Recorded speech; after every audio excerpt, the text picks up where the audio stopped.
Hey guys, tonight we're not beginning with a courtly ball or some lush tapestry of roses and harp songs. Number, you're standing ankle deep in a puddle that smells suspiciously of turnips and goose droppings.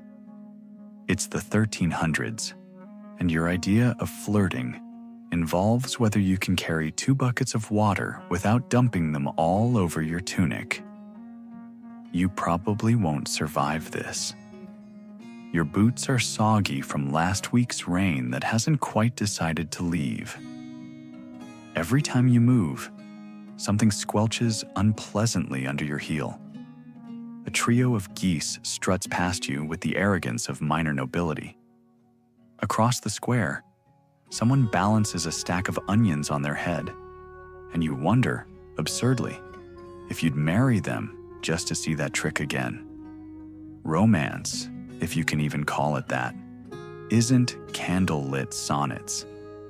It's hoping you don't trip in the mud while trying to hand over a lumpy loaf of bread.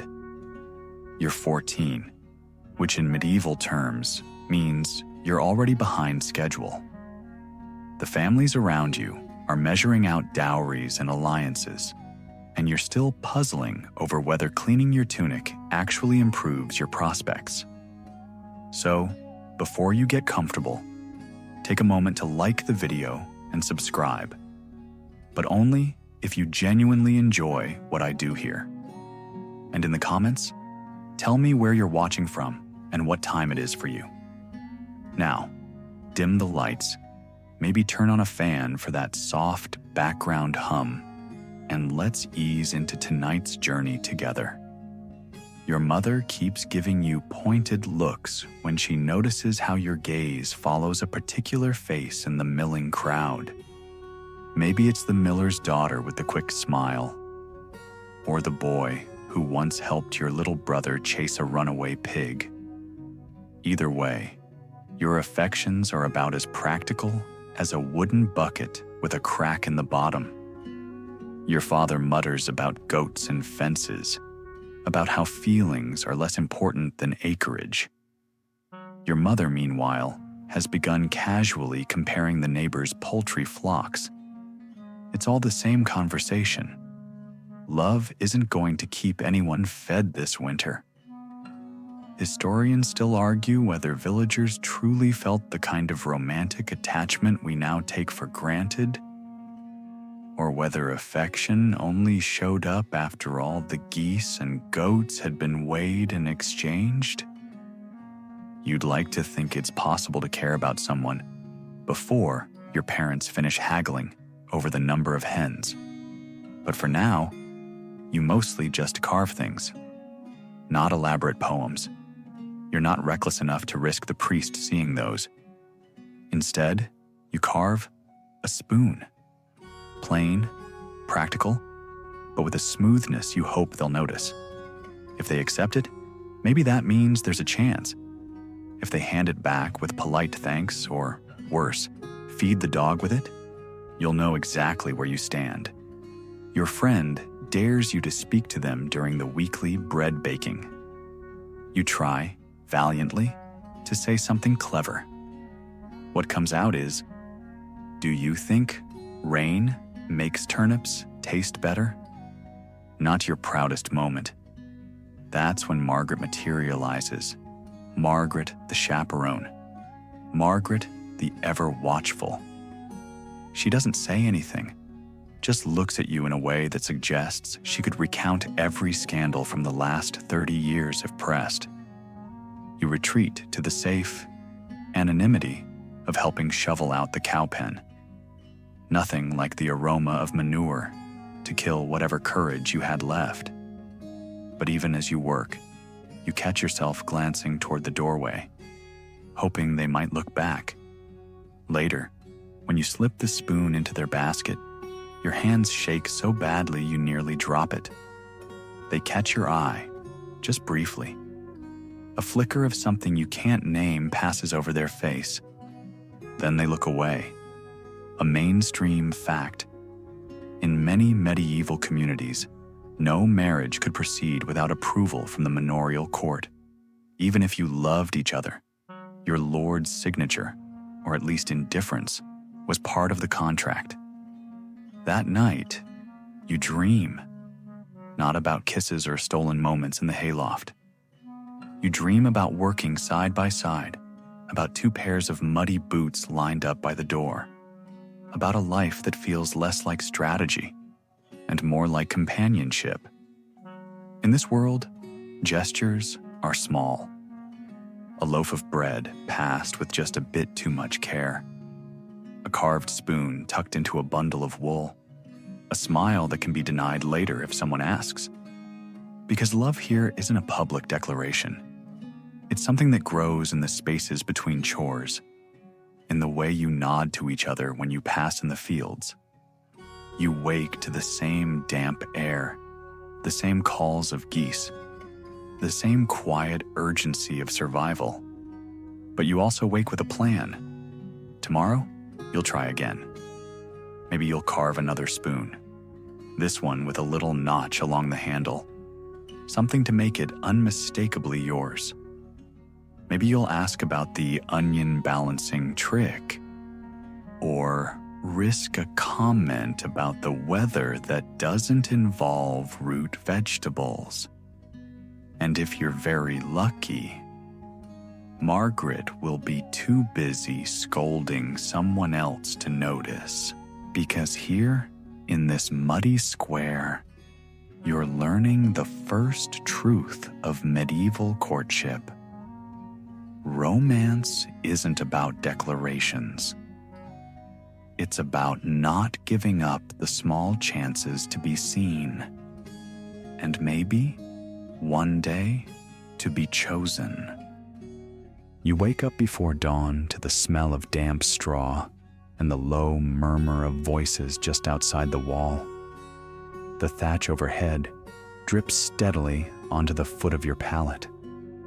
For a moment, you imagine you're still dreaming about warm bread and a room where nobody is deciding your future over the price of hens. But you blink, and the dream evaporates, leaving only the reality you can't escape. You're not in charge of your own life, not even a little. Your mother's voice is low and measured as she haggles with the neighbor. You can hear every word through the thin planks, though they pretend this isn't about you. They have good hands, she says, and you know she doesn't mean for weaving. She means for bearing children, mending tears, harvesting turnips.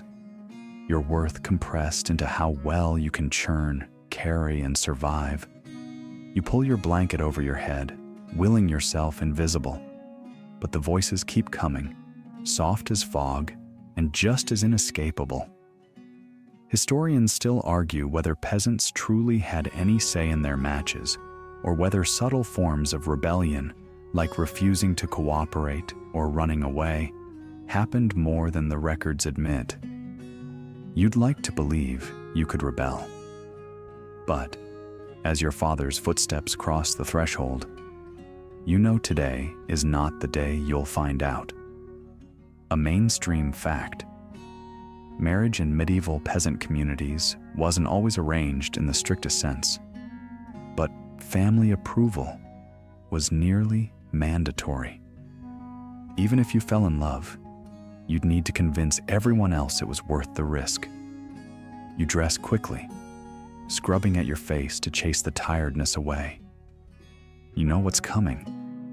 The neighbor's daughter is of good character, meaning she's never stolen an onion or insulted the priest. She's sturdy, too. The sort of person you're supposed to appreciate in a spouse. Someone with the back for farm labor and the temperament for sharing a cramped room with 3 generations. But you don't think of her. Not really. You think of the person with the basket of onions, the one who looked at your spoon like it was something more than kindling, the one who made your heart do that uncomfortable flutter you still haven't decided whether to resent or savor. You spend the morning pretending to care about the goat that keeps escaping the fence. But your eyes keep drifting to the road, imagining your crush walking by, noticing you, maybe even waving. Instead, it's Margaret who appears. Margaret with her ever-present frown and the uncanny knack for materializing precisely when you're entertaining hopeful thoughts. "You should be inside," she says, as if fresh air is the first step toward ruin. "Your mother's waiting." You follow her, stomach knotted. The room smells of damp wool and porridge. Your mother gestures for you to sit. The neighbor's family is here, lined up like an audience you never auditioned for. A ledger sits open on the table, ink smudged from all the negotiations. Your father clears his throat. They've agreed to 3 hens, 1 small pig, and 2 seasons' use of the south pasture. He says it like announcing the weather. Inevitable, impersonal. You nod because nodding is easier than saying what you want to say. That you'd rather marry a fence post. That you'd rather be left alone. That you're tired of being traded like a particularly stubborn sheep. A quirky tidbit. In some communities, a couple could be declared betrothed simply by exchanging gifts in front of witnesses, even if they hadn't spoken more than a few words to each other. You briefly wish you'd given your spoon in front of Margaret. Maybe then you'd have a different future. Your intended doesn't meet your eyes. She stares at her hands, which are pink and cracked from winter's soap. You think she might feel the same, trapped by duty and custom, carrying a longing neither of you are allowed to voice. The conversation goes on without you. You drift, your gaze fixed on the door, willing someone, anyone, to burst in and declare that love matters more than pigs or pastures. But no one comes, because this is real life, not a ballad. When it's over, your father pats your shoulder. "It's a good match," he says, as though you've just been awarded a prize instead of a sentence. You try to smile. It feels brittle. Later, you slip away to the woodshed, seeking a moment alone. The air smells of sawdust and old rain. You take out your carving knife and another piece of wood, something to do with your hands so they don't tremble. You start another spoon. You don't even know who it's for. Maybe yourself. Maybe the dream of choosing something. You carve until the light fades and your knuckles ache. You carve until your heart quiets enough that you can breathe again. When you return to the house, everyone is eating in silence. Your mother looks up, her expression softening just enough to make something twist inside you. You know she believes this is kindness, securing your future before you're old enough to ruin it with sentiment. You sit, you eat, you pretend your life hasn't been signed away in exchange for a pig. That night, you lie awake on your straw mattress. The wind rattles the shutters. You close your eyes and imagine a different world. A world where you'd offer that spoon to someone because you wanted to, not because it would secure another field or settle an old debt. And you promise yourself, quietly, stubbornly, that you'll find some small space to be free, even if you have to carve it out, one splinter at a time. You're standing by the well, the rope rough in your palm, when you feel it. That tightness that isn't from hauling buckets or shoveling manure. It's the ache that grows when you've spent too long thinking about someone who barely knows you exist. Someone whose laugh you can pick out over any crowd, even when you know it isn't meant for you. You glance across the yard and see them. The way the morning sun lands on their hair makes you feel ridiculous. but also alive. For a moment, you almost forget that in this world, desire is an inconvenience, something to be folded into a corner and smoothed flat until it looks like nothing at all. A goose shrieks at your ankle, snapping you back to reality. You sigh. Even in your own fantasies, there's always a goose. Today isn't like yesterday, because in this imagining, you aren't a peasant with a spoon and a doomed betrothal. You're something else, something almost brave. Let's pretend, just for a little while, that you're a knight. Your armor is polished, even if your horse looks like it regrets agreeing to this arrangement. Your name carries enough weight to buy you a seat at the feast, but not enough to free you from the tyranny of longing. Because here, in this new version of you, there is a lady, and she is unattainable in every possible way. A mainstream fact, the tradition of courtly love, first flourishing in 12th century France, encouraged knights to choose an unavailable noblewoman to adore from afar, an exercise in both devotion and carefully managed suffering. You watch her across the great hall, pretending to be fascinated by the tapestries. She never looks directly at you, but sometimes you think you catch the edge of her gaze, as though she's aware of your quiet undoing. Your friends think it's hilarious how you've composed 14 increasingly terrible verses comparing her to celestial bodies. You suspect she's heard at least a few, because she once passed you in the corridor and didn't look entirely disgusted. Historians still argue whether courtly love was ever sincere, or simply a sanctioned performance that allowed bored nobles to feel interesting without the inconvenience of actual adultery. You're not sure yourself. All you know is that this feeling, ridiculous, bright, and sharp, is the closest you've come to freedom in years. You wear her colors on your sleeve during the tournament. It's an old piece of silk, dyed a shade of green that makes you think of riverbanks and hope. You tilt your helmet just so, hoping she'll notice, even though she's seated next to her husband, the one whose breath always smells like pickled onions. A quirky tidbit. Some knights would lock themselves in towers or refuse food to prove the depth of their devotion.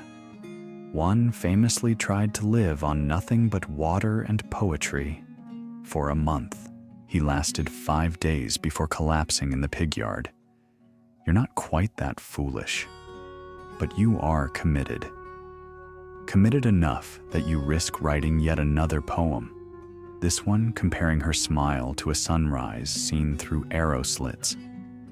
It's not good, but it's honest. You fold it into a square and press it under a candlestick where you hope she'll find it. The waiting is agony. You watch every movement across the hall, every tilt of her head, every flick of her hand. When she finally picks up the folded parchment, your heart nearly launches itself into your throat. She doesn't read it then. She tucks it into her sleeve and returns to her conversation. You stare at the spot where it disappeared. Half terrified she'll show it to her husband, half determined that if she does, you'll simply ride away and never come back. But she doesn't. That night, you lie awake, armor discarded in the corner, listening to the wind against the shutters. You think about her hand, the way it moved when she tucked the poem away. You imagine, wildly, that it was a gesture of acceptance, or at least curiosity. You drift into sleep, picturing her reading your lines by candlelight, maybe smiling at the clumsy rhymes. It's the kind of thought that would make your squire roll his eyes, but it's yours. And in a life full of obligations and duties, it feels precious. In the morning, you find a ribbon tied to the latch of your door, pale green, the same shade as the silk you wore. You hold it in your hand, so light it might float away, and you wonder, was it deliberate?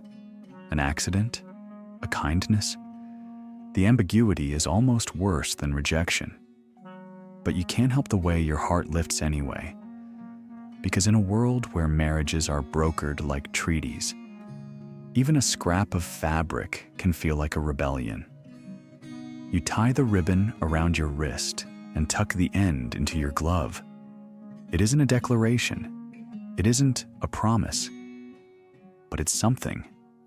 And tonight, when you lie in your narrow bed, you'll press your palm to that ribbon and let yourself believe, for just a moment, that longing isn't always wasted. That sometimes it makes you more alive than any certainty ever could. You keep the ribbon hidden, not because you're ashamed, though part of you is, but because the moment you show it, it becomes something other people can measure, something they'll talk about. And in this world, where affection is an uninvited guest at every table, you'd rather it stay yours for a little longer. So you wear it tucked beneath your glove, the edge brushing your wrist like a secret. Each time your hand moves, you feel it. Soft, insistent, undeniable. Today, you've been assigned to the stables, brushing down horses that resent you and pretending you're not waiting for a glimpse of her. You almost manage to focus. Almost. Until you hear footsteps in the straw and look up to see her standing there. She doesn't speak. Neither do you. She lifts her hand, just slightly, and you see the folded scrap of parchment, the one you thought she might have thrown away. She doesn't hand it to you. She sets it on the edge of a grain barrel, as casual as if she were placing a basket of apples. Then she turns and walks away without a word. Your heart stutters. You wait until the barn is empty before you reach for it. The paper is warm from her palm. Inside, her writing is smaller than you imagined. Careful. You read it 3 times before you understand she's asking you to meet her at the edge of the orchard at dusk. A mainstream fact. In medieval courts, exchanging notes could be more scandalous than an entire season of glances. Some households kept ledgers of intercepted letters, evidence of intent. Should reputations need defending? You tuck the note into your belt and feel like the ground might slip from under you. It's absurd, the way a piece of parchment can unmake everything you thought was steady. You spend the rest of the afternoon in a fog of anticipation. You try to rehearse what you'll say, but nothing feels right. As dusk falls, you walk to the orchard, your boots loud against the packed dirt.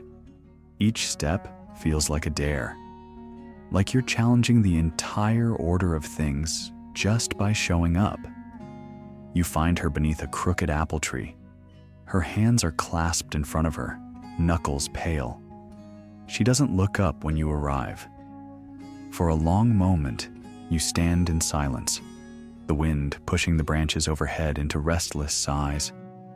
Finally, she speaks, softly, as if she's afraid the trees themselves will tell on her.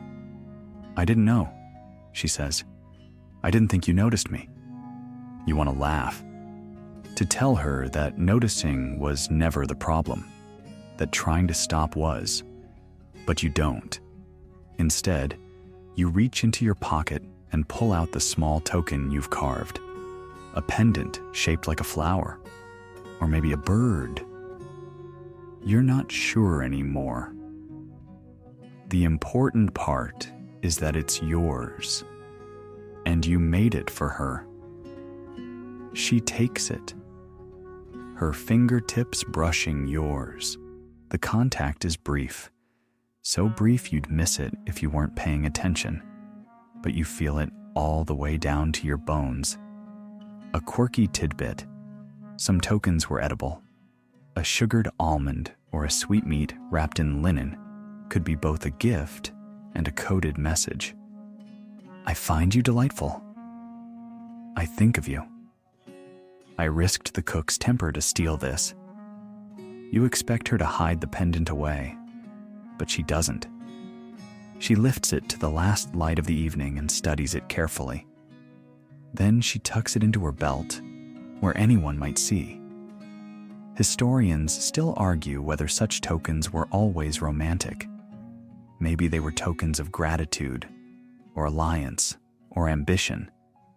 But when she meets your gaze, you know this one is none of those.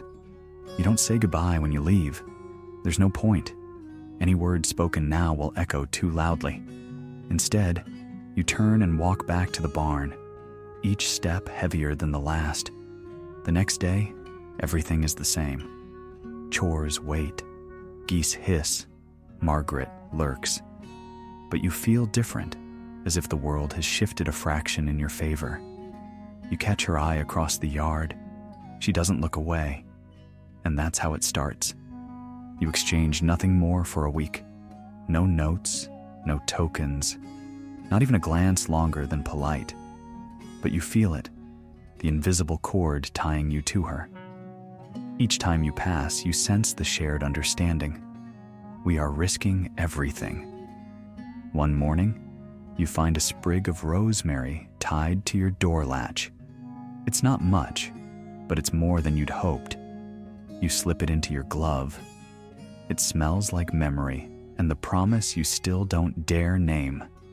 When you walk through the market, you feel people watching you. Or maybe you only imagine it. You keep your eyes down, pretending to admire baskets of wrinkled apples. You think about how love in this world is never straightforward, never safe. But as the sun sets and you retreat to your corner of the barn, you feel a flicker of something you've almost forgotten. Possibility. Because even in a life measured out in chores and bargains, you've carved something for yourself. And tonight, when you sleep, you dream not of escape, but of standing in the orchard again, just the two of you, hands brushing, hearts in your throats. The next morning begins like any other. Stiff joints, cold air, and the low mutter of your father cursing a stubborn goat. But you can feel it under your skin, the knowledge that something has shifted. You carry it through every chore, a warmth that no one else can see. You haul water, sweep straw, feed chickens that peck your boots, with the kind of disdain usually reserved for traitors. You pretend you aren't waiting for another sign, another sprig of rosemary, another look that lasts a moment too long. It doesn't come. Not that day, or the next. And you start to wonder if you imagined it all. But you can't dwell on it for long, because Margaret is watching you again. Margaret, whose self-appointed mission is to prevent even the hint of scandal. She stands by the well, pretending to sort onions, and you know she's listening to every word you say. A mainstream fact. Medieval communities relied heavily on gossip to maintain social order. It wasn't just idle chatter. It was a way to enforce expectations when there weren't enough officials to do it formally. Margaret clears her throat when you linger too long near the gate. She frowns when you glance up from your chores. And when you help lift a sack of grain onto a neighbor's cart. She crosses herself as if she's witnessed an exorcism. Historians still argue whether gossip was more harmful than helpful, whether it protected vulnerable people or simply enforced suffocating conformity. You suspect it does both. You try to be cautious, you try to keep your head down, But even caution has limits. One afternoon, while you're stacking firewood, you hear Margaret behind you. "Busy today," she observes, her tone just neutral enough to feel dangerous. You nod, not trusting yourself to speak. Her gaze flicks to your glove, the glove where you've hidden the rosemary sprig.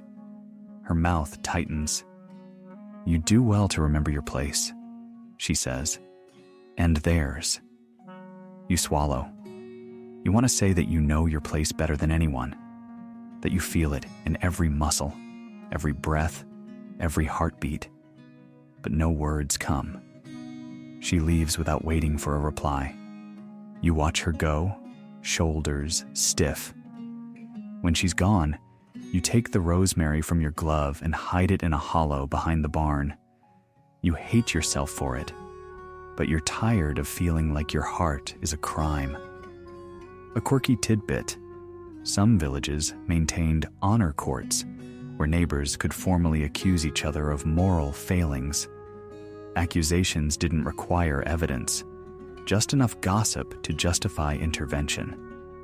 That night, you lie awake, replaying Margaret's words. You think about your mother's quiet resignation, your father's tired eyes, the life you're meant to accept without complaint, and you think about them. The person whose ribbon still rests against your skin, whose glance still feels like the only honest thing in a world built on transaction. The next morning, you go to the market early. The stalls are still half empty, the sky still pink with dawn. You walk past the place where you first handed over the spoon, past the well where Margaret hovers, past the bread stall where you once tried to sound clever. You find a scrap of cloth near the edge of the square, pale green, edged with careful stitches. Your heart stutters. You look around, but no one is watching. You pick it up and press it into your pocket, feeling the old, familiar ache swell inside you. Later, while you shovel manure into a barrow, you catch sight of them across the yard. They don't wave, they don't smile, but their eyes meet yours, and in that brief moment, you feel the world tilt again. You remember something your grandmother used to say, that love is most dangerous when it's quiet, when it hides behind small gestures and unsaid words, when it waits for you to be brave. You finish your work and wash your hands at the pump, the cold water biting your skin. You think about the green cloth tucked safely away, about the way you felt when you found it. Margaret passes behind you, her gaze sharp as a blade. You straighten your shoulders and meet her eyes without flinching. She frowns, but says nothing. You go home with your heart thudding in your throat, and you realize that no matter how many eyes are watching, you can't unfeel what you feel. Maybe you'll pay for it. Maybe you'll regret it. But for now, you're willing to carry that risk. And tonight, when you lie down on your straw mattress, you tuck the cloth under your cheek and let yourself believe, for just a moment, that love can be stronger than fear. You shouldn't be doing this. You know it in every taut line of your shoulders, every beat of your unsteady heart. And yet, here you are, crouched behind a stack of firewood, clutching a folded scrap of parchment that smells of candle wax and something softer you can't quite name. The night air is damp, the sort of cold that seeps into your bones. It doesn't matter.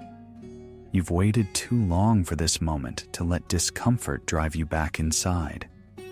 You breathe slowly, counting to 10 the way your grandmother taught you when you were small. Your hands are shaking, not from the cold, but from the weight of everything you can't say aloud.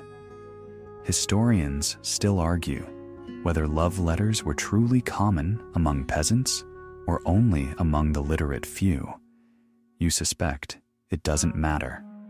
If you can write, even clumsily, you'll find a way to say what your mouth cannot. A mainstream fact: some of the most famous medieval letters, like those between Eloise and Abelard, are astonishingly modern in their longing. Proof that even centuries ago, hearts betrayed themselves in ink. You press your thumb against the folded edge one last time. No signature, no names, just a single line you rewrote until it felt true. I remember your hand, the way it brushed mine like a promise. If anyone finds it, they'll assume it's nothing more than a fragment of some forgotten psalm. That's the only safety you have, the hope that no one will look closely enough to see you in it. You hear footsteps approaching, and you shrink back into the shadows.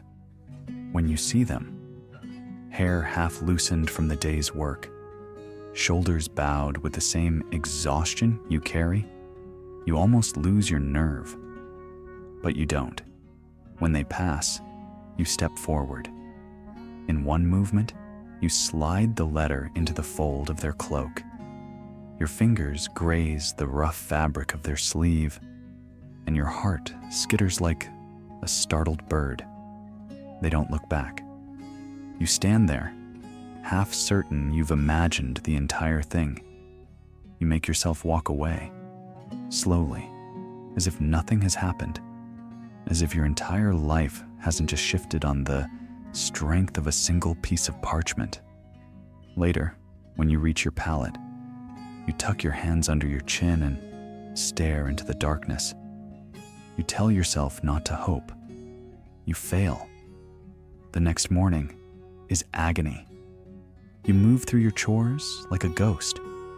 Every time you pass them in the yard, your stomach flips, but they give no sign they've found your note.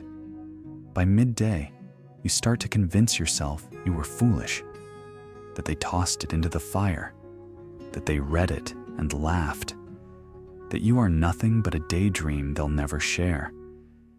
And then, just as you finish stacking the last of the split logs, you see it.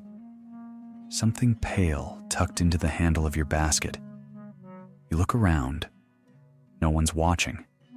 You pull it free with hands that don't feel like yours. I remembered your hand too. It's not much, but it's enough to make the world tilt on its axis. A quirky tidbit. Some love letters were hidden in hymnals or baked into loaves of bread. Mundane objects turned into lifelines of hope. That night, you don't sleep. You lie in the dark, tracing the letters over and over with your thumb until you know every curve by heart.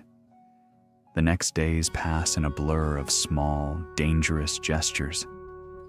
You slip a line of verse into a bundle of firewood. They tuck a pressed flower into your apron hem.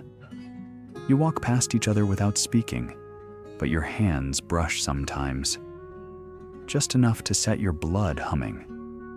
The world doesn't notice, or maybe it does, but no one says a word. You start using metaphors in your letters. The garden is colder this year. The dove circled twice. Words that mean nothing to anyone else. Everything to you. One evening, you find a scrap of linen hidden in the grain bin, embroidered with a single green stitch. You tuck it into your sleeve. It feels like proof that this is real. And yet, there is always fear. Margaret eyes you more closely than ever. The priest pauses a fraction too long when he greets you after Mass. Even your mother has started to look at you with narrowed suspicion. You learn to pretend, to meet their questions with an innocent shrug, to keep your eyes fixed on your work. But inside, you burn. The last letter you write is the simplest. No code, no pretense, just a single line. If there is a way, I would choose you. You don't sign it. You don't need to. You slip it into the hollow of the orchard tree where you first stood together. And for the first time in weeks, you let yourself breathe. Because no matter what happens, you know you were brave enough to say it.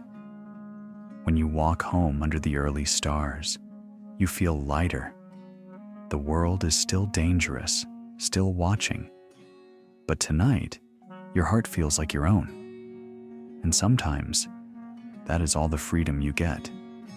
The festival arrives like a riot of color and noise, a brief reprieve from the same gray routine that has shaped your days since you were old enough to carry a pail. The entire village smells of roast meat, damp straw, and something faintly sweet. Maybe the promise that, for just one evening, you can be someone braver. You wake to the sounds of carts rumbling over the ruts in the road, merchants shouting about cloth and ribbons, and children shrieking as they chase each other around the maypole. The maypole itself stands in the square, festooned with bright ribbons that ripple in the wind. You pretend you don't care, that you're only here for chores and obligations. But in truth, you can't stop glancing toward the bread stall where you first offered your lopsided spoon. You look for them without meaning to. And when you spot them, hair caught up in a braid, sleeves rolled to their elbows, face bright in the morning sun, it feels like every reason you ever thought you'd given up. Today, you remind yourself, is different.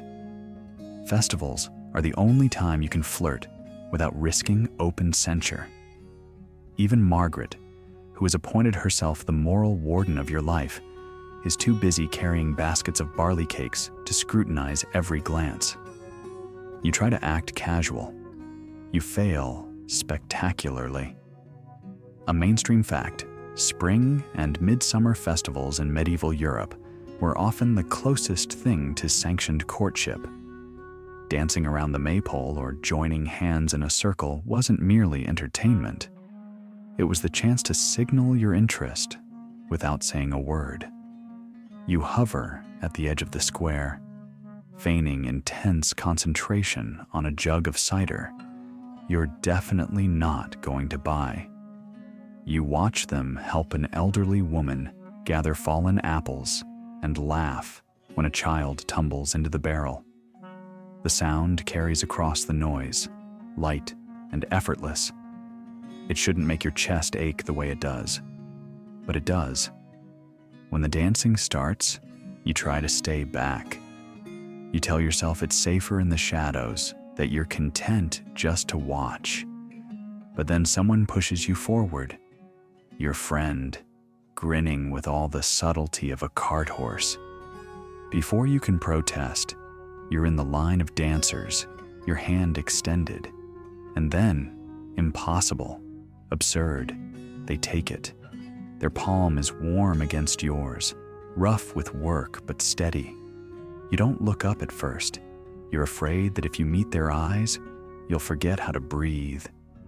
But as the musicians strike the first notes, you can't help yourself.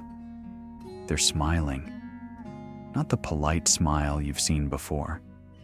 Something softer, something that feels like a shared secret. Historians still argue whether these festival dances were truly a space for freedom or just another performance of expectations. You suspect it's both, because right now, you feel freer than you have in your entire life, and also terrified that someone will notice. The dance begins. You circle each other, hands brushing again and again in rhythm. Every contact is a spark. Every glance is a dare. You try to think of something clever to say. All that comes out is, your hair, before your voice, fails. They tilt their head, amused. Yes? It looks nice. You stammer, wishing the ground would open and swallow you. They laugh, and it's not unkind. Thank you. You spin away, dizzy with relief and something dangerously close to happiness. A quirky tidbit. In some villages, girls would hide small tokens, ribbons, sprigs of herbs, for boys to find as part of the celebration. Sort of a medieval version of a scavenger hunt with romantic consequences. When the music pauses, you step back, heart racing. But instead of returning to the safety of the sidelines, you find yourself standing near them, hands still joined. Someone bumps into your shoulder. The connection breaks. You don't know which of you lets go first. Later, you slip away to the edge of the square. The noise of the festival becomes a soft hum, distant and unreal. You lean against a fence post and close your eyes, trying to memorize every detail of that moment. How their hand felt in yours. How their laugh made your own mouth curl up in answer. You don't notice them approach until their shadow falls over your feet. You look up. They're holding something small and folded. For you, they say. You take it, fingers clumsy. You don't unfold it there, not with the entire village within earshot, but the weight of it in your palm feels heavier than any dowry. When you finally open it, later, hidden behind the grain shed, it's only a single sentence. I liked dancing with you. Your breath leaves you in a rush. You press the scrap of paper against your chest, your heart knocking so hard it almost hurts. And when you return to the square, you do so with your head a little higher. Because for the first time, it feels like you are not just surviving. You are choosing. The morning after the festival dawns, gray and damp, as if the sky itself regrets granting you even a few hours of stolen happiness. You wake with straw in your hair, your arms aching from dancing, and a small folded scrap of parchment tucked safely beneath your blanket. You read it again before you even sit up. I liked dancing with you. The words still look impossibly plain for how they make you feel. You tuck the note inside the lining of your tunic, close to your skin, and get up to face the ordinary day. Because that's what comes next. Ordinary. The festival is over. The music has faded. Margaret is back to her rounds. And you are once again a villager with chores to complete and obligations to satisfy. Still, everything feels a fraction different. When you cross the yard with your pails of water, you spot them near the bakehouse, sleeves rolled up, hair damp from the morning mist. They glance up, and for a moment, you think they might smile. But then someone calls their name, and the moment dissolves. You keep walking, but your steps feel steadier than they did a week ago. Historians still argue whether peasants ever truly experienced romantic attachment in the way modern people imagine. Some records show marriages formed from affection, while others read like livestock ledgers. 2 names, a list of goods exchanged, a date scrawled in the margins. A mainstream fact. Free peasants in many parts of medieval Europe did have some choice in their matches, provided the union didn't disrupt obligations to the manor. But choice was always circumscribed by duty, family expectation, and survival. That's what you think about as you work side by side with your mother, pulling weeds from between rows of cabbages. You wonder if she ever felt like this. Like there was someone whose nearness could crack open the careful shell she built around herself. You almost ask her, but the words catch in your throat. Instead, you listen to her hum an old tune, one you remember from when you were small enough to be carried. She doesn't look at you, but she reaches out and flicks a bit of leaf from your sleeve. It feels like something close to understanding. By the time the sun is high, the rest of the village is moving on. People are talking about winter stores and the state of the south fence, but your thoughts are stuck on that dance, that folded note, and what it means to want something you can't easily claim. A quirky tidbit. In some regions, a hand-fasting ceremony, simple, often informal, could bind two people together temporarily, a kind of trial marriage. After a year and a day, they could formalize it or part ways. A practical arrangement, but also a small space to choose. That evening, you go to the barn under the pretense of checking the grain sacks.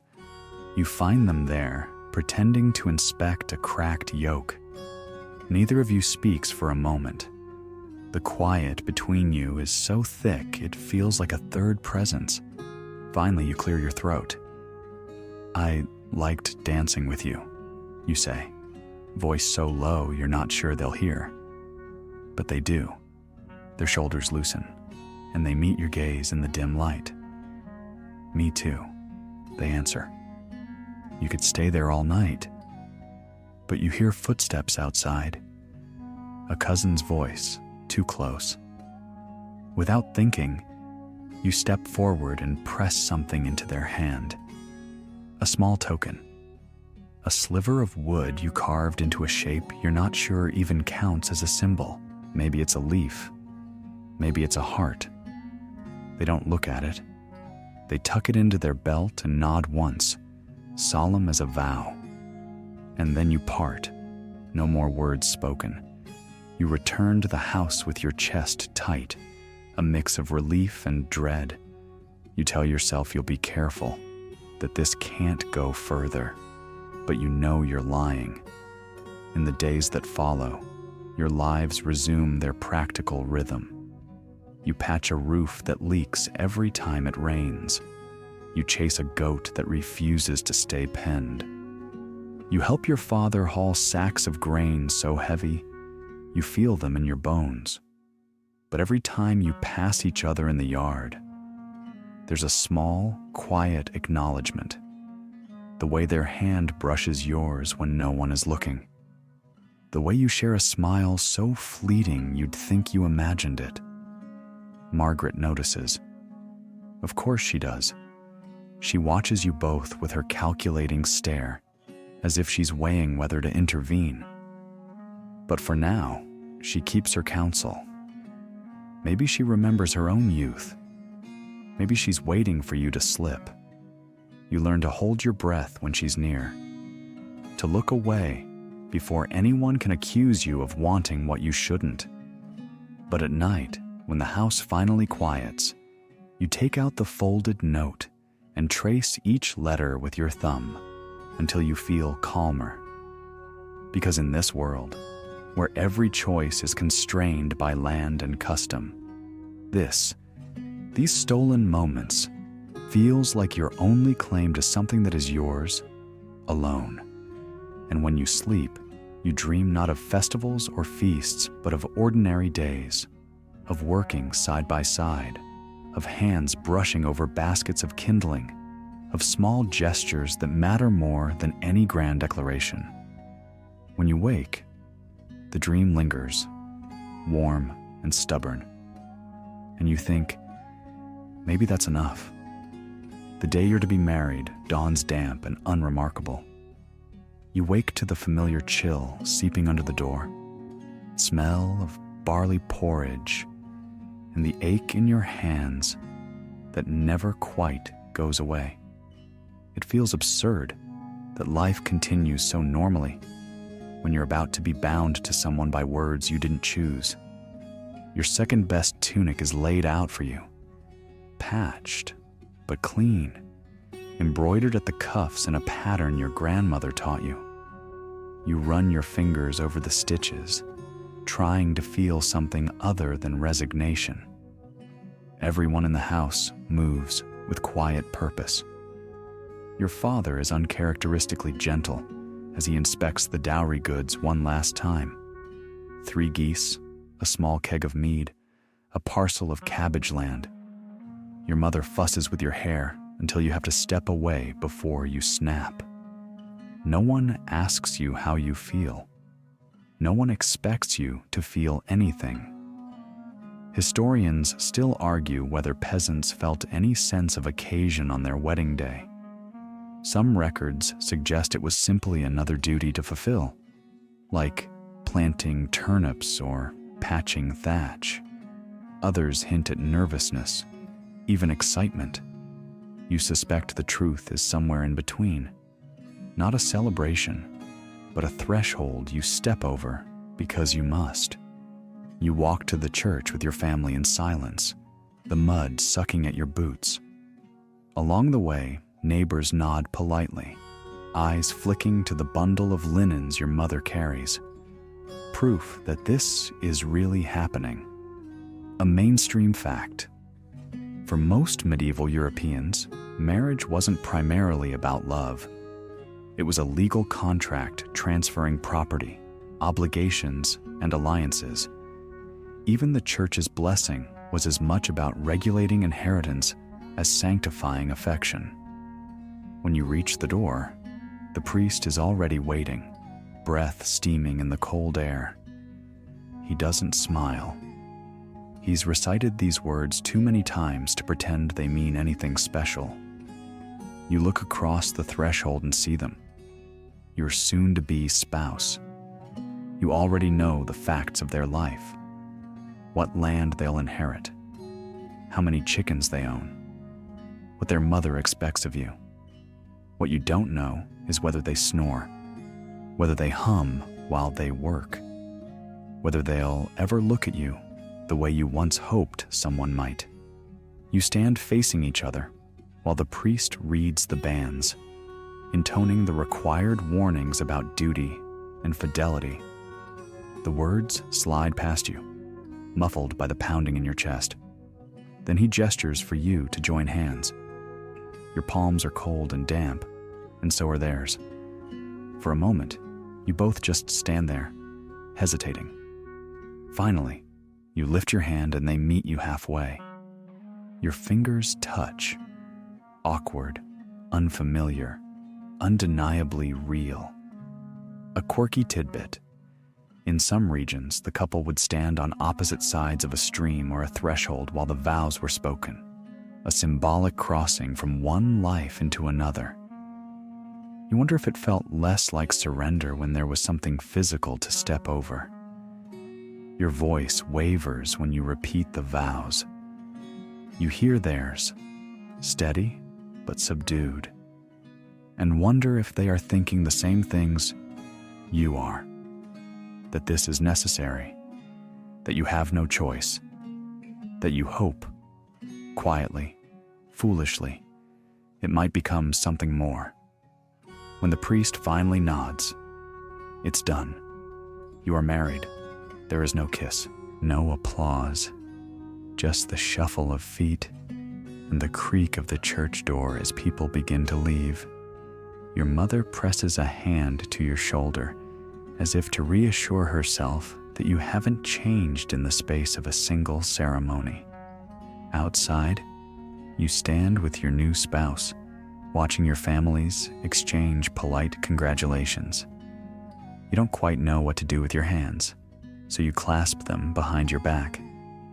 They glance at you, only briefly, but their expression is gentler than you expect. "Shall we?" they murmur. You nod. The walk to the feast is short, but it feels like crossing an ocean. You are aware of every step, every heartbeat. You sit beside them at the table while the neighbors drink and joke and pretend this is a celebration. Someone places a stack of barley loaves on a stool. Your wedding cake, such as it is. You smile because you have to. You sip thin ale because you can't think of anything to say. Later, in the low-beamed room that will be yours. You stand side by side, listening to the muffled laughter of people drifting home. The fire crackles in the hearth. A single candle gutters on the sill. They unlace their boots with hands that tremble just a little. You clear your throat. I hope we can be kind to each other. They look at you, really look.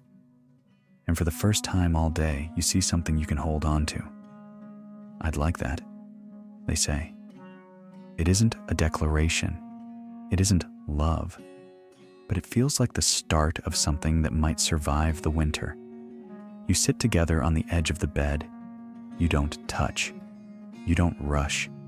You just breathe the same air and let the enormity of it settle over you. And when you finally lie down, back to back, but close enough to feel each other's warmth, you think, maybe this isn't an ending. Maybe it's the first line of a story you haven't learned to read yet. Morning arrives in the quietest way. A dull gray light creeping under the shutters, the soft sound of your new spouse breathing beside you, the smell of cold ashes drifting up from the hearth. For a moment, you forget where you are.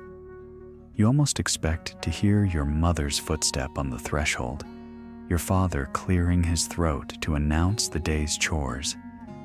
But then, you shift, and your elbow brushes another body. A small, startled sound escapes both of you before you each roll away, pretending the contact never happened. It isn't awkward out of dislike, just unfamiliar.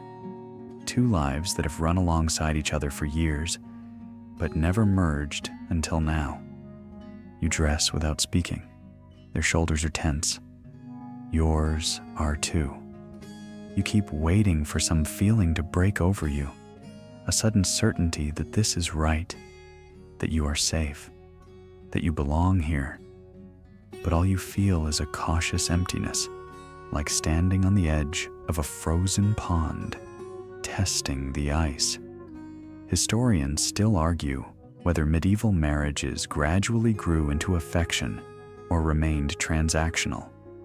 Some letters and wills hint at tenderness that never made it into official records. Others are blunt lists of possessions and debts. Today, your life feels somewhere in the middle, a mainstream fact. In many communities, a newlywed couple often spent the first days after the ceremony living with one set of parents, usually the groom's family, before moving into their own household. You wish someone had prepared you for what it would be like to wake in a house full of strangers who now expect you to call them kin.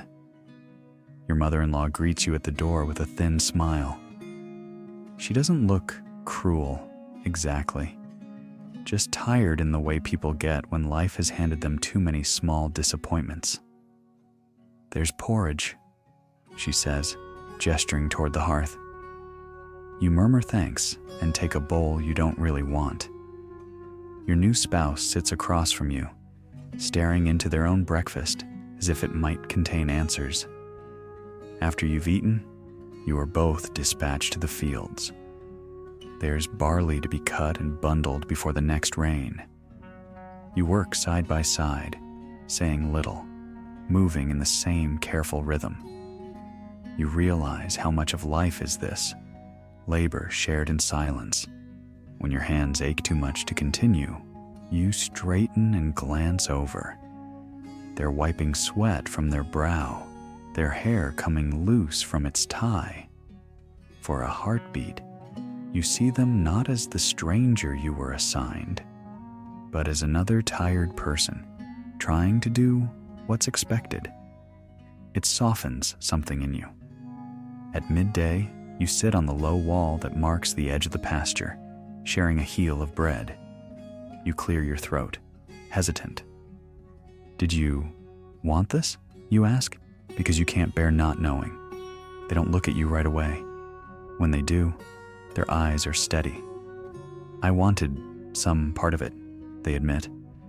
not the rest. You nod. That is more honesty than you expected. A quirky tidbit. In some places, couples would mark their union by carving their initials into a hidden beam of the house. A small claim of permanence in a world where so little belonged to them outright. After the meal, you both return to work. The sun sinks behind the trees. You find yourselves walking home together, steps unconsciously matched. Inside the cottage, you take turns by the basin, washing the day's grime from your hands and faces. You still don't quite know what to call each other. Friend? Partner? Just husband and wife? You think about the life ahead. Winter stores, lambing season, the roof that needs mending. A long stretch of days where your hands will share the same tasks, your bodies the same space. And you wonder if, someday, you will share more than that. You go to bed early, exhaustion making the awkwardness easier to bear. As you lie down, your shoulder brushes theirs again. This time, you don't pull away. You both pretend to sleep for a while, breathing carefully so the other can't hear how fast your heart is beating. At some point, without meaning to, you both shift closer. Your foreheads nearly touch. Their breath warms your cheek. "I don't know how to do this," you whisper, because it's the only truth you have. Their hand finds yours under the blanket. Fingers curl around yours, tentative but certain.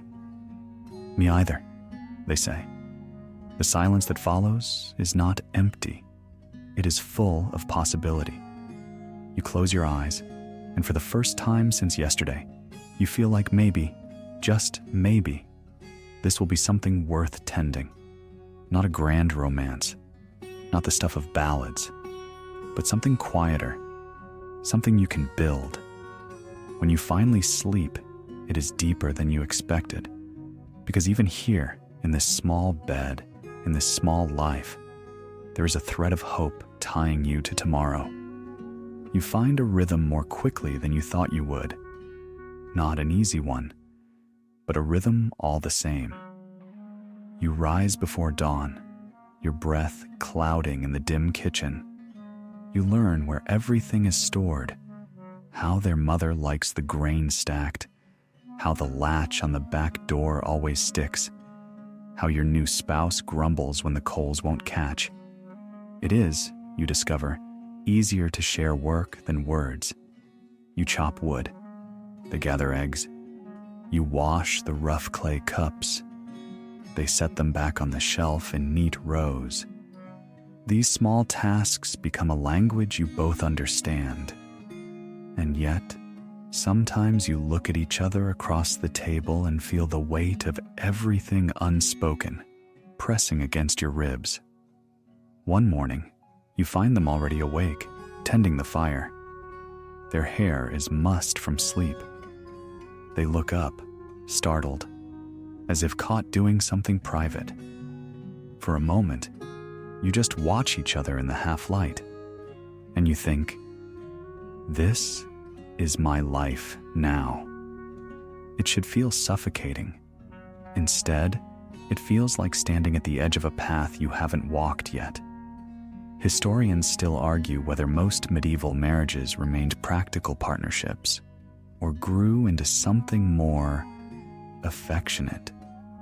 Some accounts suggest couples learned to care for each other in quiet ways, through patience, shared burdens, and the simple relief of not having to face everything alone.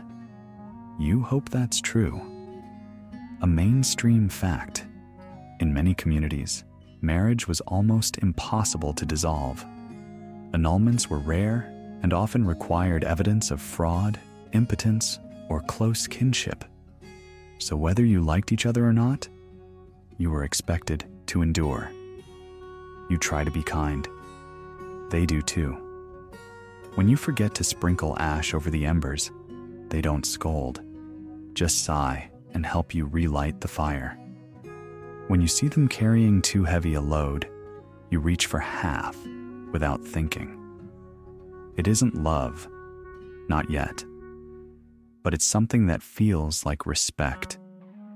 You learn other things about them, the way they hum under their breath when they're concentrating, the way they run a thumb over their lower lip when thinking, the way they always leave the last scrap of bread in the basket as if it would be greedy to finish it.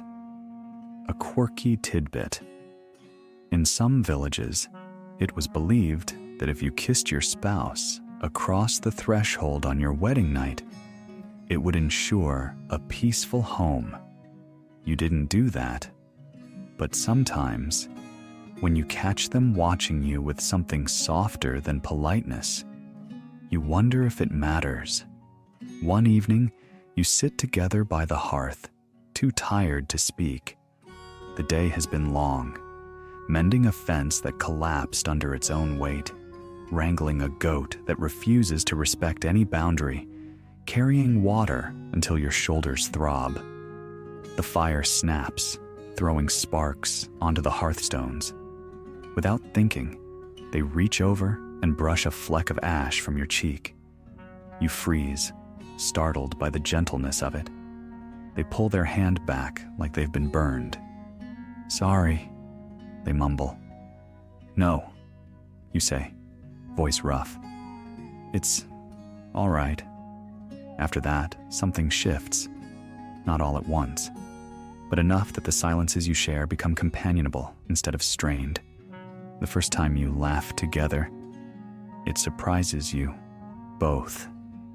It's over something small. Your attempt to patch a tear in their sleeve, the stitches crooked as a drunken spider. They look down, then up at you, and you both burst into helpless laughter, the kind that leaves your ribs aching. When the laughter fades, you feel lighter.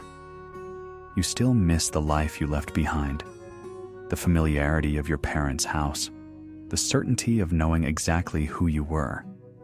But you begin to see the shape of this new existence, imperfect, but yours. At night, you lie beside them in the dark, your backs not quite touching. Some evenings, your hands find each other between the blankets, fingers twining like roots. No one sees this. No one needs to. And when you wake to find their arm slung across your waist, their breath warm against your neck, you don't flinch. You close your eyes and let yourself be held. Because maybe this is how affection begins. Not with declarations or poems or festival dances, but with the slow accumulation of ordinary mercies. One morning, you catch them watching you as you braid your hair. Their expression is so open, you have to look away. "What?" you ask, heart thumping. They clear their throat. "Nothing," they say. "Just glad you're here." It isn't a love story the minstrels would sing, but it feels real in a way you didn't expect. And when you walk out together into the pale dawn, your steps matching without effort, you think, maybe that's enough. Maybe that's everything. Section 12.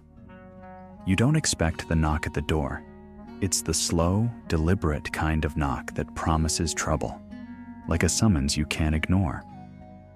You glance at your spouse, who's wiping their hands on a rag, and for a heartbeat, you both look equally guilty, though neither of you has done anything worth confessing.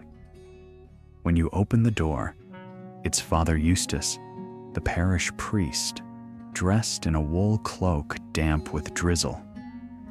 He holds a rolled parchment as if it personally offended him. He doesn't greet you. He doesn't even clear his throat. He simply announces, in the flat tone of someone who's had a long morning, "You've been selected for census duty." You blink. "I'm sorry?" "Census duty." He gestures with the scroll, counting households, livestock, all tithable goods, begins tomorrow. Historians still argue whether medieval record-keeping was more about civic improvement or control. Some claim it was an early form of community stewardship. Others call it exactly what it felt like: the church and the manor lords finding new ways to make sure no one escaped their due. A mainstream fact. The Domesday Book of 1086 was the most famous example, but even smaller parishes conducted regular tallies of everything from cows to unmarried daughters of marriageable age. You sign the register with the charcoal stub Father Eustace hands you, your name smudging across the parchment. You wish you could make your hand stop shaking, but it won't. After he leaves, you and your spouse stare at each other. "You have to do it," they say finally. I know. They look like they might say more, but instead, they turn back to the hearth. You stand there with the scroll clutched in your hand, feeling the shape of your life shift in a way you don't have words for. The next day, you set out before sunrise, a satchel over your shoulder, your boots still wet from yesterday's rain. The first house is easy. The old widow who lives there counts everything for you. 3 goats, 2 hens, a cat she insists doesn't belong to her. By midday, you're ankle-deep in mud and 2 households behind schedule. At the 3rd house, you're bitten by a goose so belligerent it could be a reincarnated tax collector.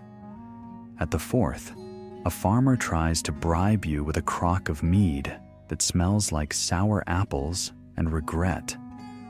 When you finally return home, your hands are stained with ink and goose blood, and your back feels like it's been beaten with a flail. Your spouse meets you at the door, trying not to smile. Hard day? You glare at them. You have no idea. A quirky tidbit. Some censuses recorded truly absurd categories, like 1 wooden leg, a pet marten, or 3 loud women. You're tempted to invent a column called Men Who Won't Stop Complaining About Sheep. But even in the exhaustion, you notice something unexpected. You've seen your neighbors differently. The old man who always seems gruff. He cried when he counted his missing lambs. The young woman everyone calls lazy. She's caring for a mother who doesn't recognize her half the time. The village feels smaller now, more human. At supper, you tell your spouse about the day, about the children who tried to hide a pig in a storeroom, about the widow with the not a cat, about the goose that hates all living creatures. They listen without interrupting. When you finish, they hand you a cup of watered wine and say, simply, "I'm glad you came back." That night, you lie awake, turning over the ledger in your mind. You think about all the names you wrote down, all the lives that look, on paper, like simple lists. 2 goats, 1 hearth, 3 children. But you know how much those numbers leave out. You feel something loosen in your chest, not quite peace, but the understanding that even here, even in a world built on counting and control, people find ways to be more than what's expected. You wake early the next morning, bracing yourself for another round of door knocks and weary sighs. But when you step into the dawn, your spouse is already waiting by the gate, a small bundle of bread and cheese wrapped in cloth. For later, they say, avoiding your eyes. You take it without speaking. As you walk down the road, you press your hand against the satchel to feel the shape of the ledger inside, and you think, maybe this task isn't just about recording what exists. Maybe It's about learning to see. And in that quiet moment, you feel almost ready for whatever the day will bring. Autumn settles in with the slow, deliberate finality of a ledger closing. You feel it in the morning air, sharp as a blade when you draw your first breath. You feel it in your knees as you climb the slope to the fields, the grass wet and slick under your boots. Everywhere you look, the world is preparing for the cold. Cabbages pulled and buried in straw, beans strung up to dry, onions braided into ropes you hang in the rafters so the mice won't get them. You wake before dawn most days, lighting the hearth while your spouse rubs sleep from their eyes. Neither of you speaks much in those first gray hours, but sometimes your shoulders brush as you pass each other by the door, and you think how strange it is that something so small can feel like reassurance. Historians still argue whether peasant marriages grew warmer with time or simply became habits, too ingrained to break. You suspect it doesn't matter. Habit or affection, you've learned that sometimes just showing up is all you can do, and that can be enough. A mainstream fact. In many parts of medieval Europe, harvest time was both the busiest and most dangerous season. A poor yield could mean hunger. A slip with the scythe could mean worse. Today, you join the others in the far field, a patch of barley that refused to ripen on time. Your hands are numb within an hour, and the cold works its way up your arms like a warning. You look over and see your spouse a few rows away. They pause to stretch their back, catching your eye for the briefest moment. You offer a lopsided smile. They nod. Then you both return to work. By midday, the wind picks up. A ragged cloud bank drifts in from the north, promising rain. You work faster, cutting and binding until the straw blurs under your gaze. A quirky tidbit. Some villages held little harvest feasts even before the grain was all in, believing it bad luck to celebrate only at the end, as if the land itself needed thanks in stages. When the first drops hit your shoulders, you lift your head to the sky and close your eyes. It feels almost like relief, something bigger than you deciding the work must pause. Your spouse appears at your side, hair plastered to their forehead. Enough, they say. And though you want to argue, you don't. You walk home together, soaked to the skin. Neither of you talks about the half-finished bundles left behind. You both know you'll return tomorrow. That evening, you sit by the hearth with your feet stretched toward the heat. You sip thin soup from a wooden bowl, your hands still trembling. They glance over and clear their throat. I know you hate the rain, they say. I don't hate it, you answer slowly. I just wish it came later. They don't respond. But after a moment, they set their own bowl aside and stand. You watch as they cross to the corner, rummage in a basket and pull something out. When they sit again, they hand you a folded scrap of cloth. You unfold it to find an old kerchief, worn thin but carefully stitched along the edge. For your hair, they mutter, eyes fixed on the fire. So you don't catch cold. You don't know what to say. You press the kerchief to your cheek for a heartbeat, then set it in your lap. Thank you, you whisper. In that moment, the quiet feels softer, less like an absence and more like a truce.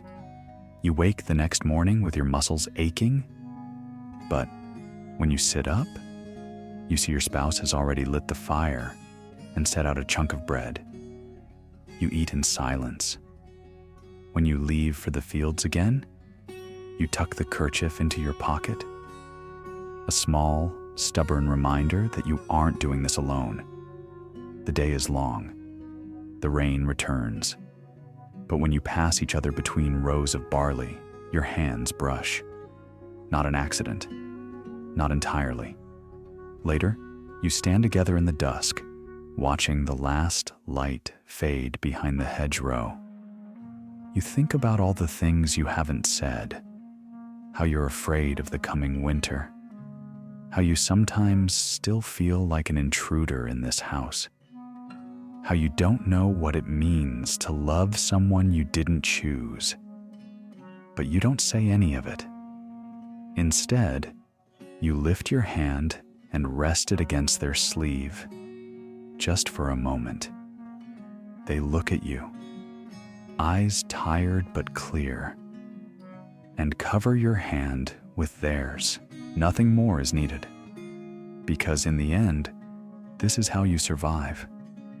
1,000 small gestures, each one ordinary on its own, but together, something that feels like hope. The first frost comes early that year. You feel it in your joints before you see it on the fields. A deep ache at the base of your spine that warns you before the dawn does. When you open the door, you find the yard glazed in white, the chicken prints like tiny starbursts across the crusted mud. Your breath billows out in the gray hush as you step onto the stoop. You know this cold. You remember how it seeps into everything. Grain sacks, old injuries, the soft spot in your heart you've spent all summer pretending doesn't exist. You're careful with the water bucket, testing each step across the frozen ruts. Your spouse appears beside you, pulling their cloak close. You glance at each other, and though no one says it, you're both thinking the same thing. Here it comes. Historians still argue whether medieval peasants truly feared winter or simply met it with resignation.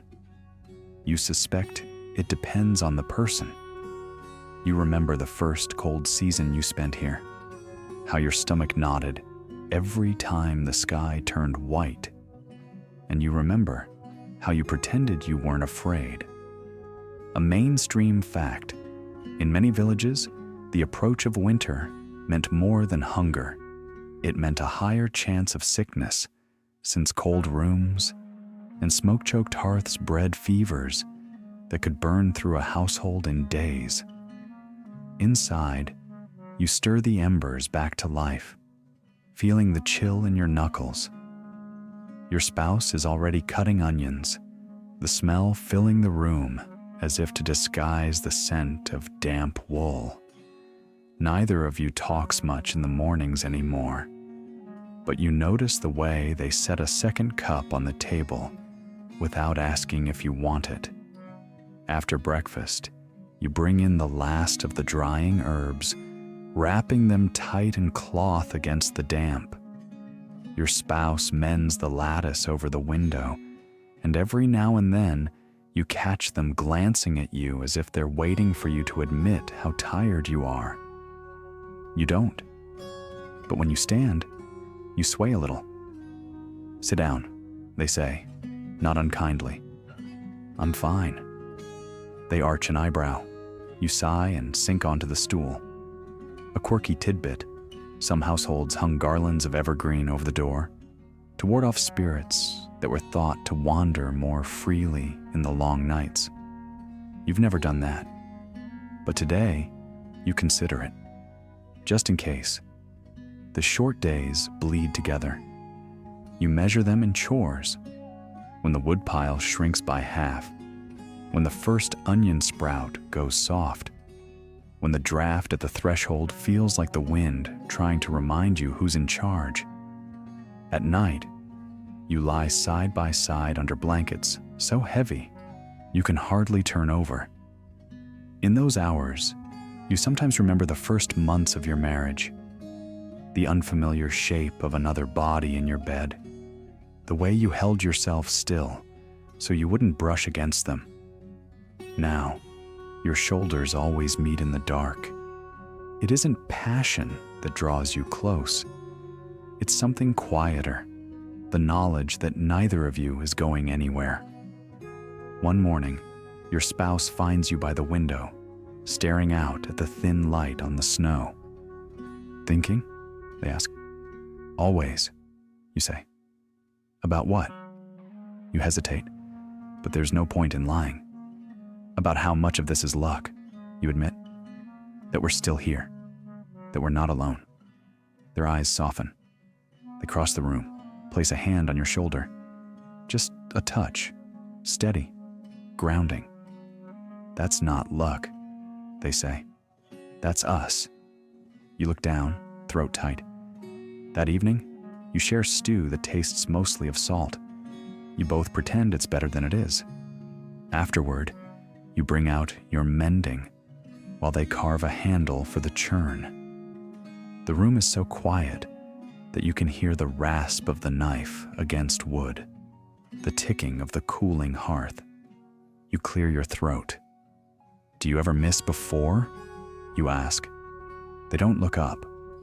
Before what? Before this. All of it. They're knife stills. Sometimes, they admit. But then I think about how it feels to sit here with you. How it feels to know I don't have to pretend anything. You set your mending aside, pressing a palm against your heart, as if you can hold it still. That's worth something, they say. You nod. The first heavy snow comes that night. You wake to find the world wrapped in silence, everything blurred and smoothed by drifts up to the window ledge. For a moment, it feels like being sealed inside a dream. You dress without speaking. When you open the door, the cold bites your face so sharply, you gasp. Your spouse comes to stand beside you, cloak pulled tight. Beautiful, you whisper, though you know it will mean more work, more worry. They don't answer, but their hand finds yours, cold fingers curling into your palm. And in that hush, you feel something you almost don't recognize. Something like gladness. Because the snow can come. The hunger can come. You will face it together. When you step inside again, you close the door softly behind you, as if you're sealing out more than just the wind. You bank the fire. You pull the blankets over your shoulders. And when you finally sleep, you dream of nothing but the quiet weight of another hand in yours. Winter loosens its hold in the slowest way you can imagine. One dawn you wake to a hush that is not quite cold, not quite warm, just empty. You lie in bed, listening to your spouse's breathing, and try to decide if you trust it. The next morning, the frost is lighter on the threshold. By the end of the week, the snow has retreated into dirty ridges at the edge of the field. It feels like something the season is giving up reluctantly, like a dog dropping a bone. It isn't quite done chewing. You rise earlier, now that the sun comes sooner. You find yourself humming under your breath as you carry water, though you'd never admit it if anyone asked. Your spouse notices, though. You catch them watching you with that half smile they've developed this past year. The one that isn't quite teasing, but close. You're in a good mood, they say one morning as you set the pail by the door. You arch an eyebrow. Don't get used to it. They snort and go back to sorting beans. Historians still argue whether peasants felt relief or dread when winter ended, because it meant more work, but also more certainty. You know exactly how you feel. Tired, hopeful, and bracing yourself for everything that comes next. A mainstream fact, in many medieval communities, the arrival of spring was marked by Plough Monday, when everyone would gather to bless the tools and prepare the first furrows. Work was collective, solemn, and necessary, a reminder that survival depended on more than your own two hands. That first morning, you and your spouse go out to turn the soil. You feel an almost superstitious dread. You grip the spade like it might betray you. But as the blade sinks into thawed earth, something inside you unclenches. You don't have to look to know your spouse is feeling the same. You hear it in the quiet exhale they let out behind you. Later, you break bread on the stoop, too hungry to care that it's stale. For a few minutes, you say nothing. You just chew and listen to the wind stirring the last drifts of snow into muddy rivulets. You remember last spring? They ask after a while. You nod. I thought I'd made a mistake. Their gaze doesn't waver. So did I. You meet their eyes. The look between you feels like the slow, patient thaw itself. Something built over months of shared labor and the decision, again and again, not to leave. You don't say more, but you reach out and touch their wrist before you stand. That evening, you lie awake longer than usual, your body sore from turning frozen clods. You remember how it felt to be new here, to wonder if you'd ever belong. You remember the nights you stared at the ceiling and counted all the things you had lost. Now you count different things: the sacks of barley stacked against the wall, the eggs tucked under straw, the days you've endured together. A quirky tidbit. In some villages, couples would mark the start of the farming season by placing a sprig of green, bay or hazel, above their door. A promise to each other, and to whatever gods were listening, that they intended to stay. Your spouse does this the next morning. You watch them wedge a twig of new leaves over the lintel. When they look back at you, their expression is serious in a way that makes your chest ache. It's good luck, they say, as if they have to justify it. You nod. I know. The days lengthen, each one a little warmer, a little louder, with birds you'd almost forgotten existed. The work multiplies, mending fences, cleaning the ash from the chimney, rethatching the corner of the roof that collapsed under the snow's weight. You do it all without complaint. Or if you complain, you do it with a smile. At night, you share the same narrow bed, your limbs touching more often than not. You've stopped thinking about it as closeness you have to earn. Now, it just is. One evening, after the hearth is banked and the tools set aside, you sit together at the table. You pick at your supper, too tired to chew. After a while, your spouse reaches across the boards and lays their hand over yours. You don't pull away. I'm glad you stayed, they say quietly. It's the first time they've spoken the thought aloud. Your throat tightens. You look at the scar on your knuckle, at the dirt under your nails, and you think of all the hours and small kindnesses that have brought you here. Me too, you whisper. The quiet that follows feels like something sacred. When you finally rise and crawl into bed, you do it without the old hesitation. You lie on your side, facing them, and you let yourself rest in the certainty that whatever comes next, you'll face it together. The wind rattles the shutters, but you aren't afraid of it anymore. Tomorrow, the thaw will advance, the mud will deepen, the real work will begin, and you'll be ready. Because for the first time, you believe this isn't a life you're enduring. It's a life you're making. Spring doesn't come all at once. It never does. It sneaks in the way dawn does, shy at first, then all at once, too bright to ignore. You feel it in the softness of the soil under your boots, the dampness clinging to your hem, the weight that lifts from your ribs, even though you didn't realize you'd been carrying it. The first morning you rise to find the frost gone from the threshold, you step outside and stand very still, as if moving too fast might scare it back into hiding. The air smells of wet earth and something sweet you can't name. Inside, your spouse is stirring the embers into life. You watch them a moment, hair unkempt, hands steady, and you feel a pang so unexpected you press a hand to your chest. "What?" they ask without looking up. "Nothing," you say. Because you don't have a word for it. Historians still argue whether marriage could grow into affection when it started as obligation, whether duty and habit could soften into something that felt like grace.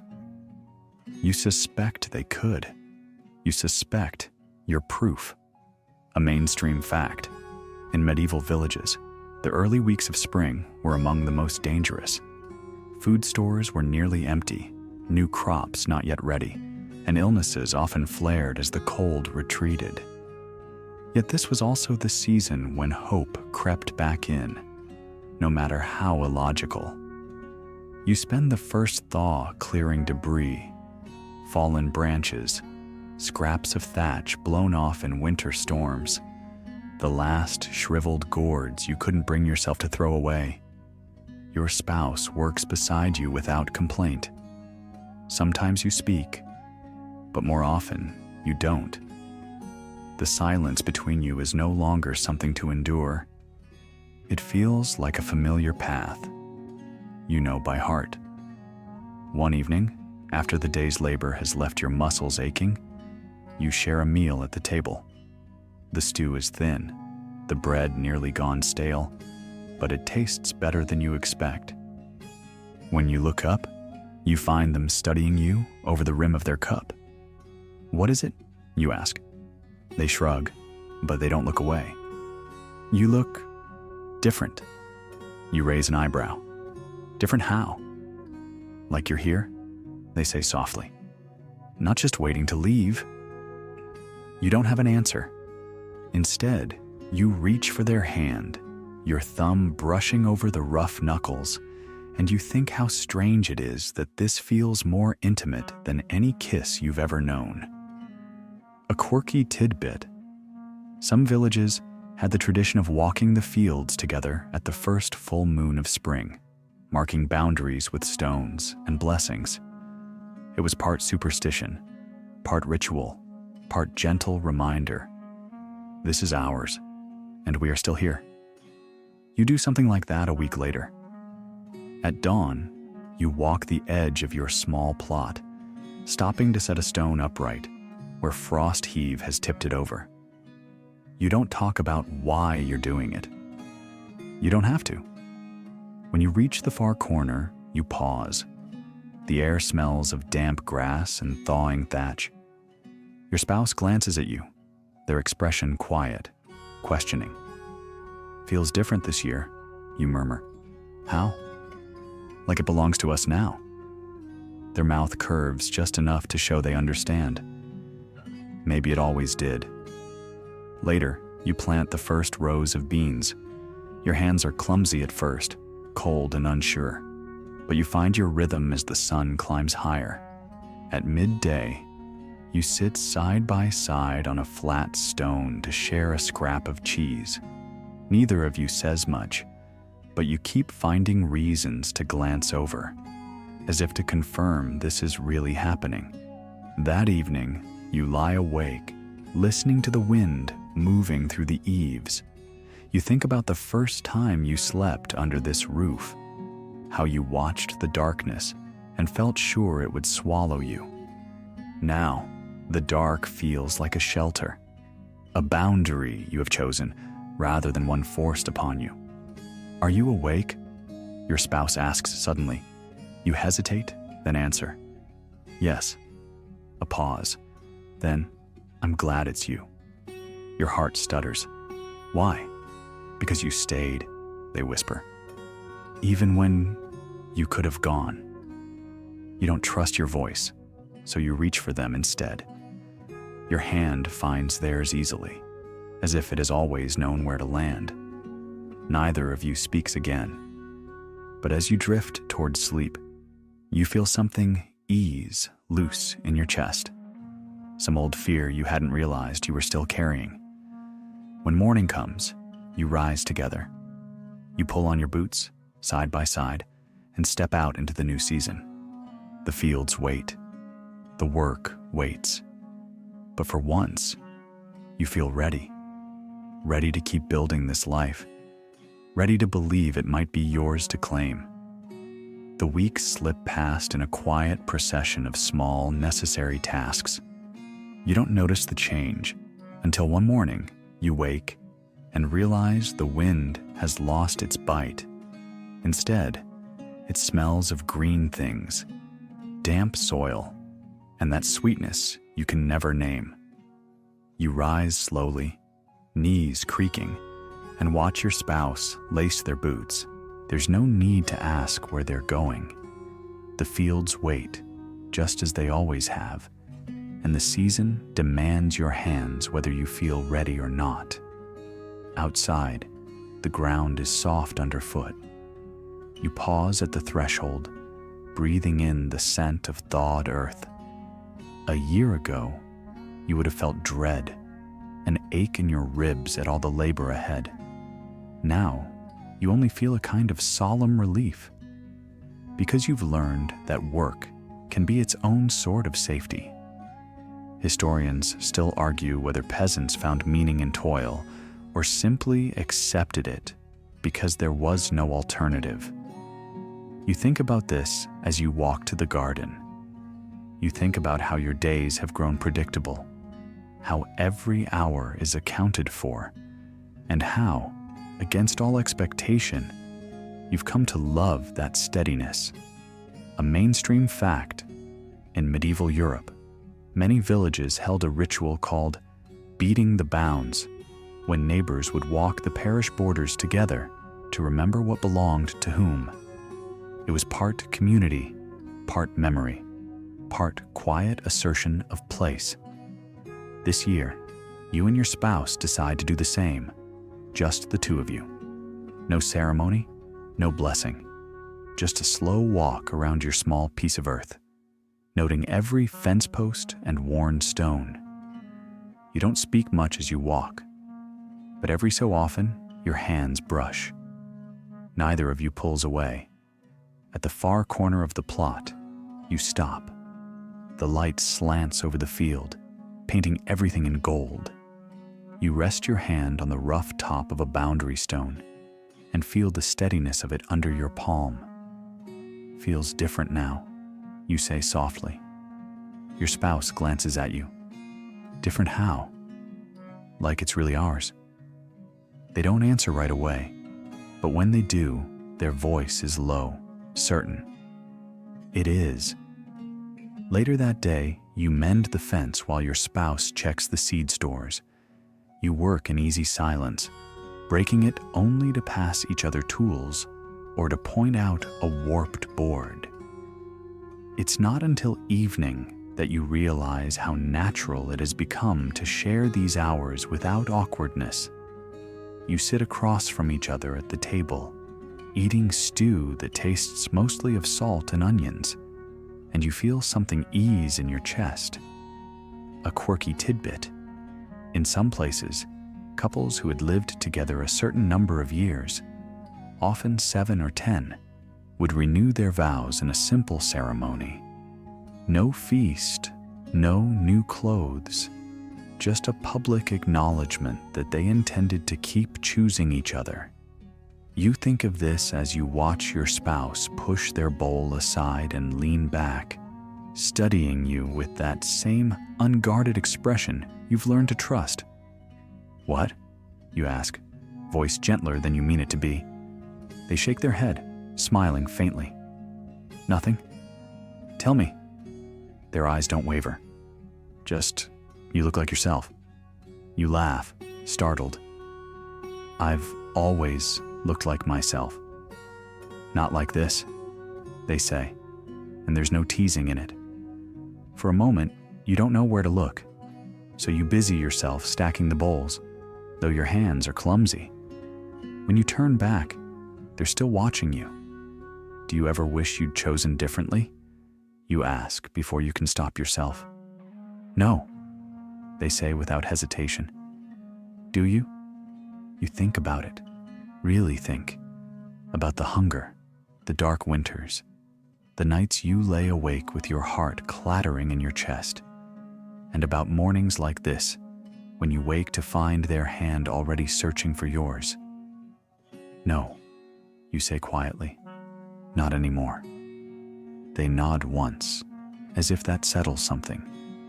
You bank the fire while they wash the bowls. You fold the same worn cloths you folded 100 times. You watch the lamplight play over the curve of their cheek and feel an ache that is not sorrow, but something closer to gratitude. When you crawl into bed, you don't bother to keep to your side.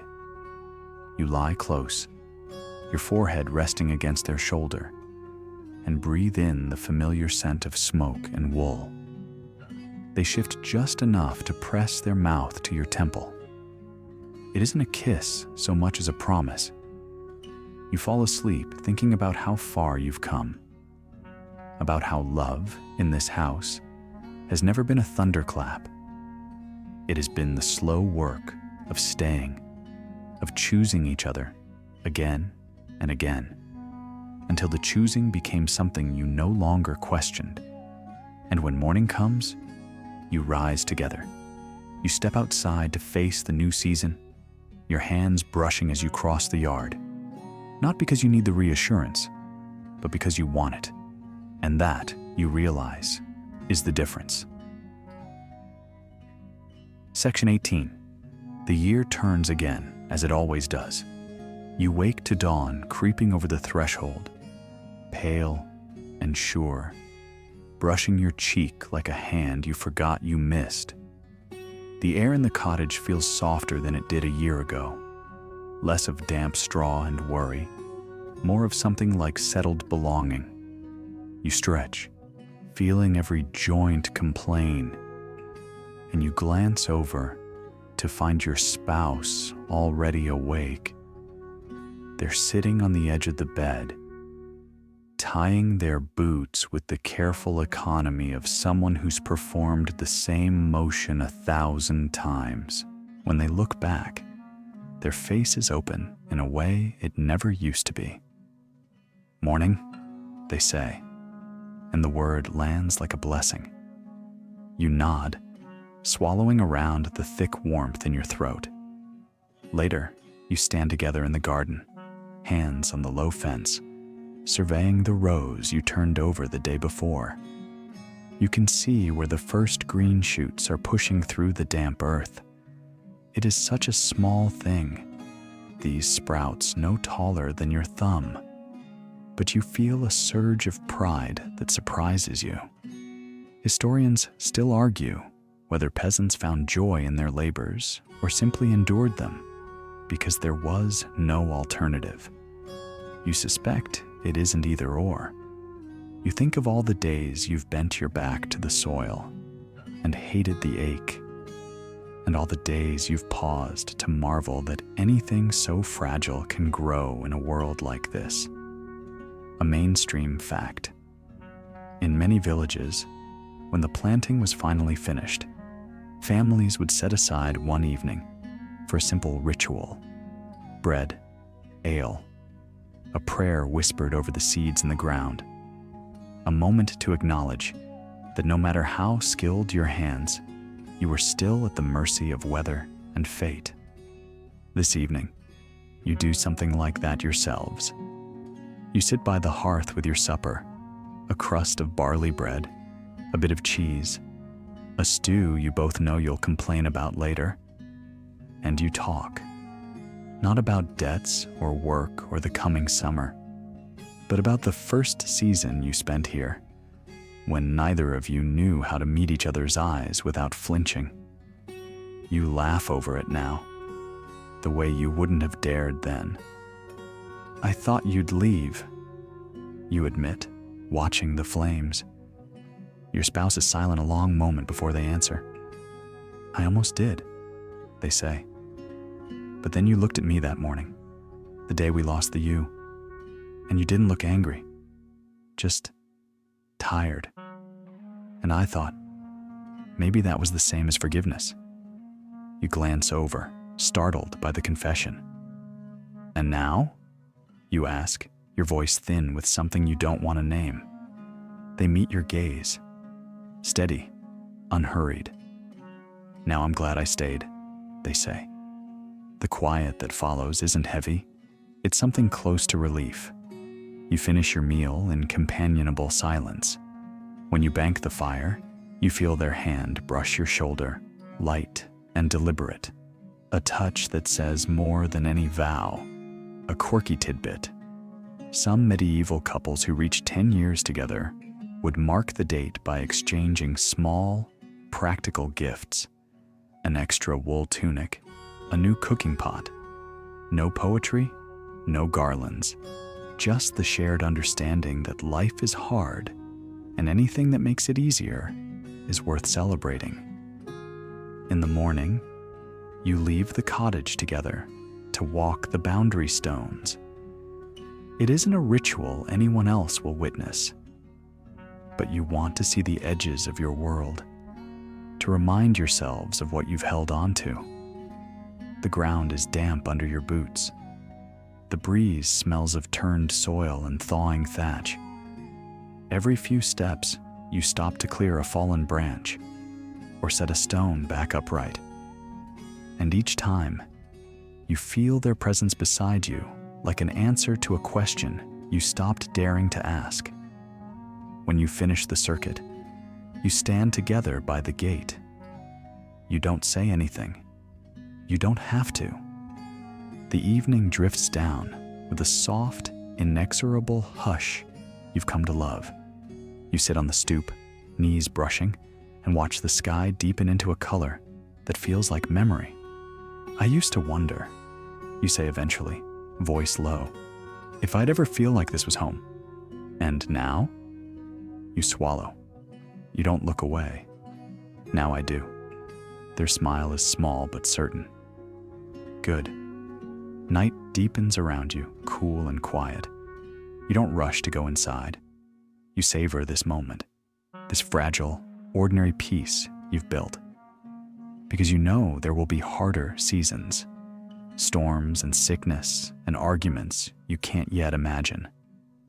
But you also know this, you'll meet them together. And somehow, that makes all the difference. When you finally rise, your bodies creak in the same places. You share the same ache and the same quiet triumph. You step inside, closing the door behind you, and the darkness feels less like an ending and more like a promise. You bank the fire, set out the bread for morning, and lie down with your foreheads nearly touching. And in that hush, you think, this is enough. This is everything. You close your eyes. You let the world fade. Tomorrow, you'll begin again. The night settles around you like a soft quilt. Weighty, familiar, without threat. You lie still in the hush, feeling the rise and fall of your own breath. And for the first time in a long while, you don't feel the urge to count all the things that might go wrong tomorrow. Your spouse shifts beside you, the mattress dipping with their quiet movement. They don't speak, but you feel the warmth of their presence seep into your bones. You remember when even that closeness felt like something you hadn't earned. Now, it feels as inevitable as dawn. Beyond the walls, the wind is sifting through the thatch, but it sounds less like a warning and more like a reminder. This house has weathered more winters than you have years.